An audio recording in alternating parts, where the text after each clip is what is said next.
আমাদের দেশেদের নির্দেশ দেওয়া হয়েছে যে কোনো ব্যক্তিকে তাদের যদি সন্দেহজনক বলে মনে হয় অথবা ট্রাইব্যুনাল কর্তৃক বিদেশি ঘোষণা করা হয় তাহলে যে কোনো ব্যক্তিকে অবিলম্বে বহিষ্কারের আদেশ জারি করা উচিত এবং পুলিশ বা বিএসএফ তাদের বাংলাদেশে ফেরত পাঠানোর ব্যবস্থা নেবে। সন্দেহজনক ব্যক্তিদের বাংলাদেশে পাঠানোর হুঁশিয়ারি দিলেন মুখ্যমন্ত্রী। বর্তমানে বাংলাদেশের যা পরিস্থিতি তা নতুন করে বলার কিছু নেই। বর্তমান বাংলাদেশে বেড়েছে মৌলবাদীদের দৌরাত্ম্য। ফের একবার অশান্ত বাংলাদেশ। জুলাই আন্দোলনের অন্যতম নেতা তথা ইনকিলাব মঞ্চের মুখপাত্র শরীফ ওসমান হাদির মৃত্যু ঘিরে সোনার বাংলা বদলে গিয়েছে রক্তাক্ত বাংলাদেশে। কার্যত গৃহযুদ্ধ শুরু হয়েছে প্রতিবেশী দেশটায়। আগস্ট 2024-এর আন্দোলনের অন্যতম মুখ ওসমান হাদির মৃত্যু ঘিরে হিংসা ছড়িয়ে পড়েছে বাংলাদেশে। রাস্তায় জ্বলছে আগুন, দিকে দিকে অবরোধ রাস্তা। তবে তারই মধ্যে হিংসার শিকার বাংলাদেশের সংখ্যালঘু হিন্দুরাও। সেই সঙ্গে বাংলাদেশে ভারতীয় দূতাবাসে হামলার চেষ্টা। গত কয়েক মাস ধরেই অস্থির অবস্থা তৈরি হয়েছে বাংলাদেশে। এই অবস্থাতে অবৈধ বাংলাদেশিদের জন্য বড় হুঁশিয়ারি দিয়েছেন অসমের মুখ্যমন্ত্রী হিমন্ত বিশ্ব শর্মা।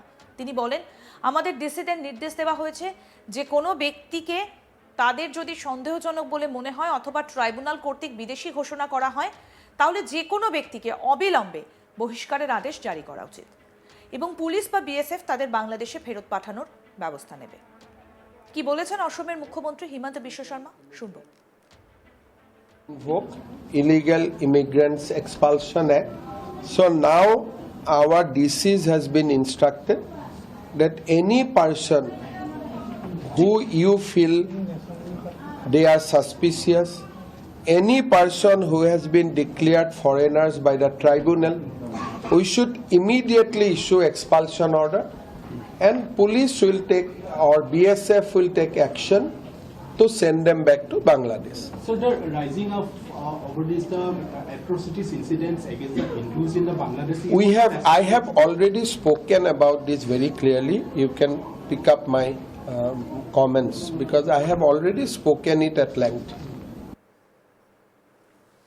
গত সপ্তাহে হিমন্ত বিশ্ব শর্মা বলেন, গত এক বছর ধরে বারংবার উত্তর পূর্ব ভারতের রাজ্যগুলিকে আলাদা করে বাংলাদেশের অংশ করা উচিত বলে মন্তব্য করছে। ভারত বিরাট একটা দেশ, পারমাণবিক শক্তি সম্পন্ন, বিশ্বের চতুর্থ বৃহত্তম অর্থনীতি। বাংলাদেশ কিভাবে এসব ভাবনা আসে বাংলাদেশে? এসব ভাবাও ভুল। বাংলাদেশকে কোনোভাবেই খুব বেশি সাহায্য করা উচিত নয়। আমাদের তাদের উচিত শিক্ষা দেওয়া। তাদের উচিত শিক্ষা দেওয়া। তারা যদি এভাবে আচরণ করতে থাকে তাহলে আমরা চুপ করে থাকবো না। ঠিক কি বলেছেন হিমন্ত বিশ্ব শর্মা, আসুন এবার সেটাও শোনাই। बांग्लादेश में थोड़ा लास्ट एक सालों से ये चर्चा बार बार हो रहा है कि नॉर्थ ईस्ट को भारत से अलग करके बांग्लादेश का साथ शामिल करने का बात बार बार आ रहा है। लेकिन भारत आप जानते हैं भारत एक बहुत बड़ा देश है, न्यूक्लियर नेशन है, fourth largest economy in the world. So Bharat को बांग्लादेश कैसे ये कर पाएगा, ये तो सोचना भी गलत है।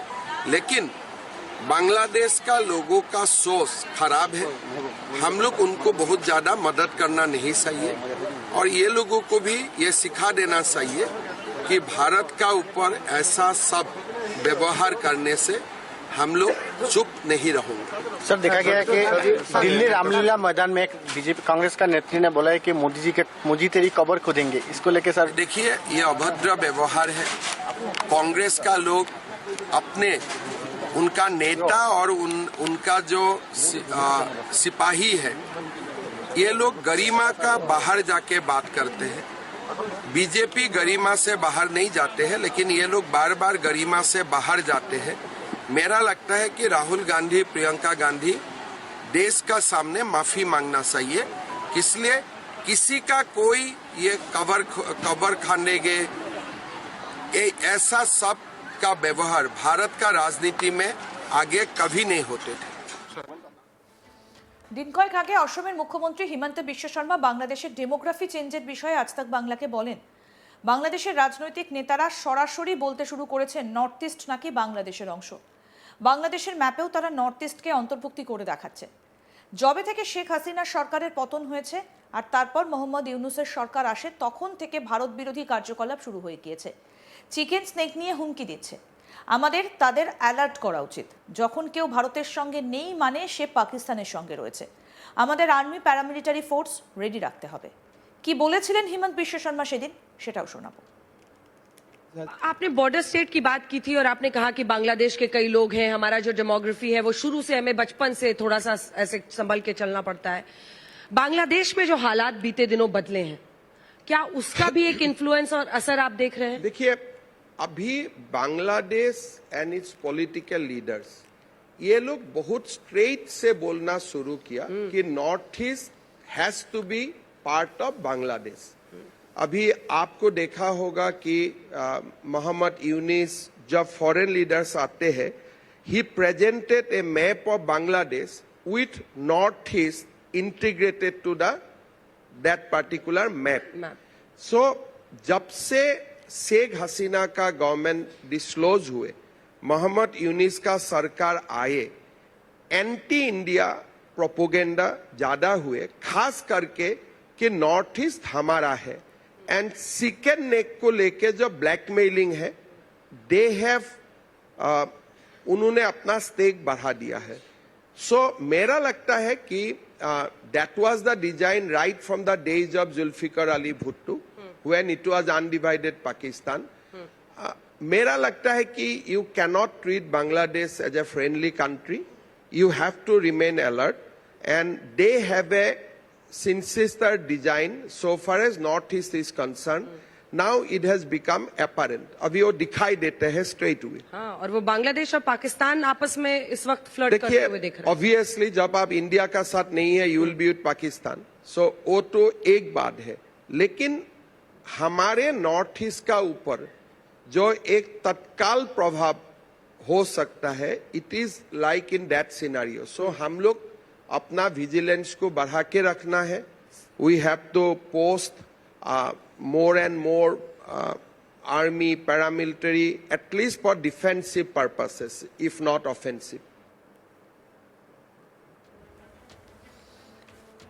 আমাদের ডিসিদের নির্দেশ দেওয়া হয়েছে যে কোনো ব্যক্তিকে তাদের যদি সন্দেহজনক বলে মনে হয় অথবা ট্রাইব্যুনাল কর্তৃক বিদেশি ঘোষণা করা হয়, তাহলে যে কোনো ব্যক্তিকে অবিলম্বে বহিষ্কারের আদেশ জারি করা উচিত এবং পুলিশ বা বিএসএফ তাদের বাংলাদেশে ফেরত পাঠানোর ব্যবস্থা নেবে।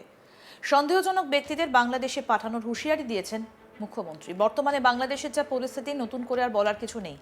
বর্তমান বাংলাদেশে বেড়েছে মৌলবাদীদের দৌরাত্ম্য। ফের একবার অশান্ত বাংলাদেশ। জুলাই আন্দোলনের অন্যতম নেতা তথা ইনকিলাব মঞ্চের মুখপাত্র শরীফ ওসমান হাদির মৃত্যু ঘিরে সোনার বাংলা বদলে গিয়েছে রক্তাক্ত বাংলাদেশে।